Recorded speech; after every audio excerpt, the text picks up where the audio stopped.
We open up the show today with the National Basketball Association. Very excited to bring in Tom Haberstroh, National NBA Insider for NBC Sports. There's a lot to get into with Tom. Wrote a great piece, late last week, posted it on Friday, Tom, about the NBA, the relationship with sports books, and these, not even just the injury reports, but the reports of positive COVID-19 tests. So Tom's with us. Thank you, Tom, very much for the time today. So let's just start with this. For people who aren't really familiar with the NBA and their stance right now with these players who test positive, because for those who are watching right now, keep in mind, every positive test that we know about was not reported by the NBA, it was reported by the media. So what, Tom, is the NBA stance when it comes to positive COVID-19 tests inside the bubble as we stand right now? Well, thanks for having me on. I think right now it's best to describe it as a little bit of a black box. The NBA is able and willing to mention how many people or how many players have tested positive, but they are not willing to identify those players without the express consent of the player himself. So it's created a veil of secrecy here when coaches are having to answer questions from reporters on media Zoom calls about the whereabouts of certain players who aren't appearing to be at practice, and coaches aren't able to answer that question. Coaches are saying, I'm sorry, but we that's a medical issue. We can't talk about it. And this has created a lot of problems for sports books in Vegas, outside of Vegas, and New Jersey, who are trying to set the lines for games that are coming up in less than 2 weeks without knowing who's actually going to be able to play. So the Houston Rockets, with Russell Westbrook and James Harden not being on the team flight, that created a lot of uncertainty. Why were they not on the plane? Were they sick? Were they positive for coronavirus? And rumors swirled. And it wasn't until Russell Westbrook posted on Twitter that he was positive for coronavirus that we learned anything. We're not getting it from the teams. We're only allowed to get it from the players. And even then, it's not easy to get that information, and it's becoming an issue for sportsbooks. Before we get into the sportsbook aspect, one more question about the test and the releasing of the information. What's the difference between announcing, like, let's say Russell Westbrook has tested positive for the coronavirus, as opposed to announcing Russell Westbrook tore his ACL? Like, what's the difference there, and why they feel that, why they can release, the physical injuries, but not an illness such as this? Well, it doesn't have anything to do with HIPAA laws. Look, HIPAA laws are there to protect any sort of medical privacy. If you share an MRI that wasn't consented to, that is a violation of HIPAA laws. But just saying, hey, this player tested positive for coronavirus, or this player tested positive for strep throat, like that's in the CBA, that's fair game. But there has been an addendum to that. The players and the owners have agreed to not disclose the names or identities of the players who test positive for coronavirus. And that appears to be in a separate bucket than the normal reporting over, hey, he's out of practice with a sore knee. And I think the reasoning is, although they haven't said officially, is the stigma attached to being positive for COVID-19. Now, You have to remember the Rudy Gobert situation on March 11th, where there was a stigma attached to Rudy Gobert and his antics, with microphones and media reporters. That was a separate situation. And I think players are looking at that and saying, I don't want to be, given that same stigma if I'm test positive for coronavirus. So the players and the NBA have agreed not to specify the identity of the player. Yeah, which is a little unfair considering if for those who remember, the stigma for Rudy Gobert was the blatant disregard of everything. We're actually playing the clip right now, Tom, of him touching all the microphones when he gets up from the press conference. That was the issue with Gobert. It wasn't so much that he tested positive. It was he tested positive after flippantly going out of his way to violate the recording devices and personal space of the reporters around him, Right. And, fair or not, I think the players have decided they want to keep that private. Now, it does create an issue, and I talk about this in the article for NBC Sports, is if a player is pulled from practice or isn't at practice, or if he doesn't show up to a game, what's going to happen here. People are going to immediately think COVID-19.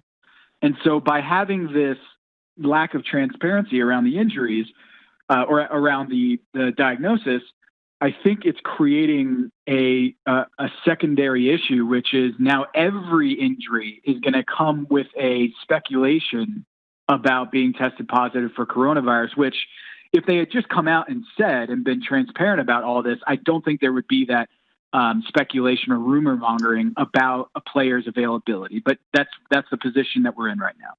So all of this, and I saw a lot of the reaction to your piece that you had wrote, and some of the reaction, I think, and it's understood that some of the reaction by people who read that were like, so what? It's sports gambling. Why does it matter? Well, it matters because the NBA, has a partnership with MGM.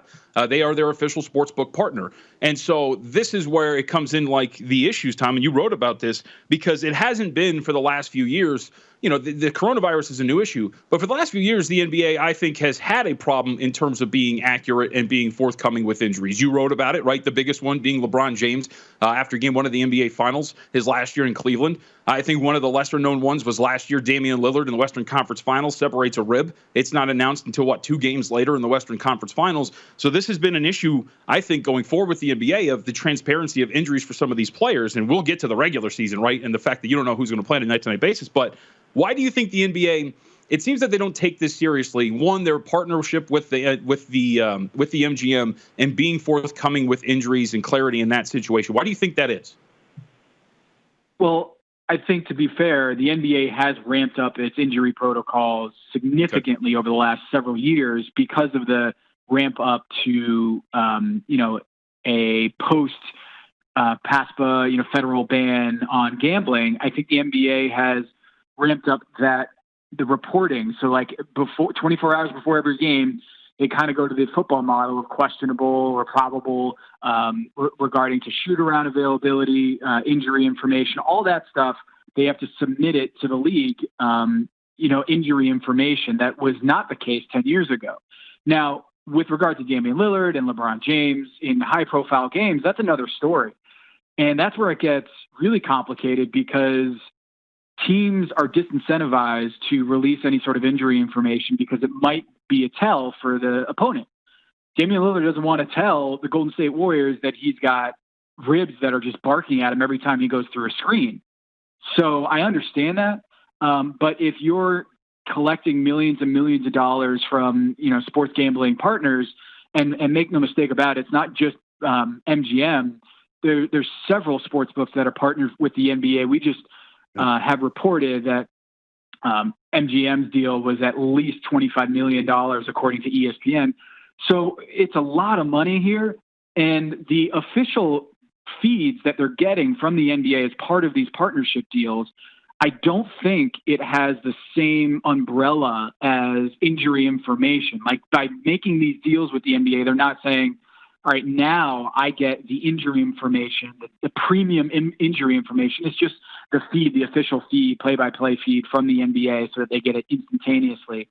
So I think the NBA is trying to do better. They're leaps and bounds better in their injury reporting than they were 10, 15 years ago. And when I talked to Jeff Sherman from Superbook, he said this to me in the interviews is, look, before Twitter, we were in the dark on a lot of injuries. That now that we have Twitter, almost instantaneous news, we're able to set the lines a lot better than we did in the past. But, the fact that they're withholding coronavirus infections under wraps, that is a problem, not just because of the actual games that they're missing, but also their condition long term. If you're building futures odds based on a player's availability and their ability to play for 2-3 months at the top of their game, what does Russell Westbrook's conditioning look like going forward? And it's funny, it's not funny, but it's interesting is that bookmakers are now having to be armchair doctors because they have to make an assessment about the long-term implications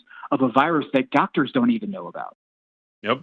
And the other part, and you mentioned this too, which I thought has been fascinating with the coverage in the NBA bubble, Tom, has been the fact that, yesterday, for example, right, they released the rosters for the NBA teams in the bubble. So you have an idea of who's on the active roster for these teams, but you don't know who's actually in Orlando. And the example you used was the Denver Nuggets. Like, this is a team that's potentially competing for a Western Conference Finals berth, if not, an NBA Finals berth.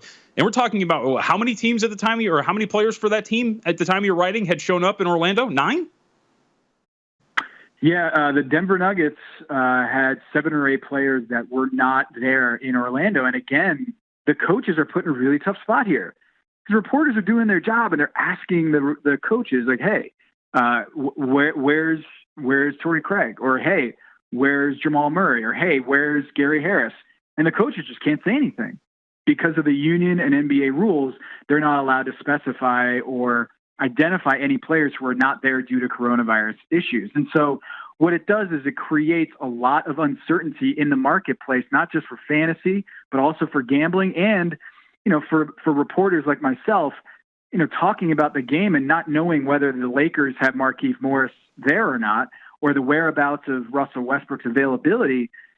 It makes things a whole lot more difficult. And I get it. There's a health issue. This is a pandemic.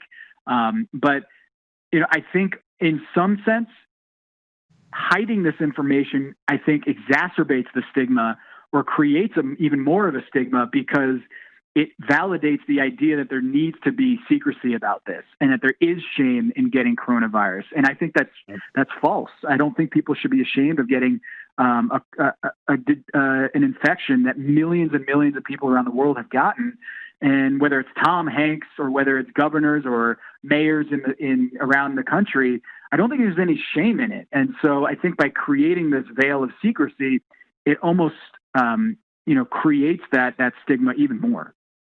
So as we actually, before I get to that, when you talk to people around the NBA, when it comes to, this sort of topic, whether it's the secrecy around positive tests or injury reports and the relationship to sports gambling, is there a thought that, maybe you mentioned the changes that they had made. Is there a thought that maybe going forward in this bubble that because of that, they want to be a little bit more forthcoming, or is this what we're going to be dealing with till the end of the bubble? Secrecy, if a player's not showing up, we got to guess where he's going to be. Is this what it's going to be like till we reach the end of this regular season and bubble experiment?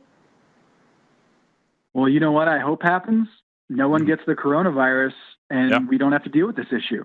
And with the latest reporting from the NBA that 0 players out of 346 tested positive, 0 players tested positive. Now, we don't know about staffers or coaches or NBA officials, but that's a great sign. The NBA system has worked so far, even though several players haven't made it into the bubble because of positive tests. But so far, so good. And the league is hoping, and everyone involved is hoping, the families involved are hoping that no one contracts this virus within the bubble. We don't have to deal with this issue. However, I wrote about this on last Friday because I noticed that the Houston Rockets games were off the board in Vegas.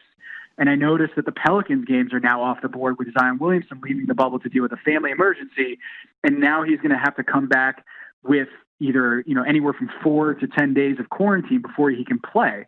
So that's created a lot of unknowns in the marketplace. And I look at a situation in 2 weeks, if Giannis Antetokounmpo is pulled from a game at the last minute and the league is not able to answer why, that's going to be a huge story.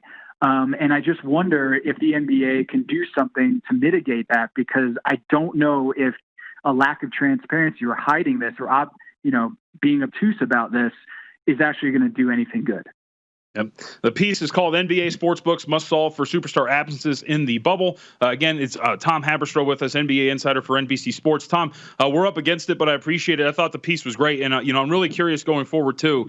Coverage like this, like integrating sports books and operators and betting into regular coverage of sports, it's going to become more prevalent. But pieces like this, I think, are really important. So I appreciate it.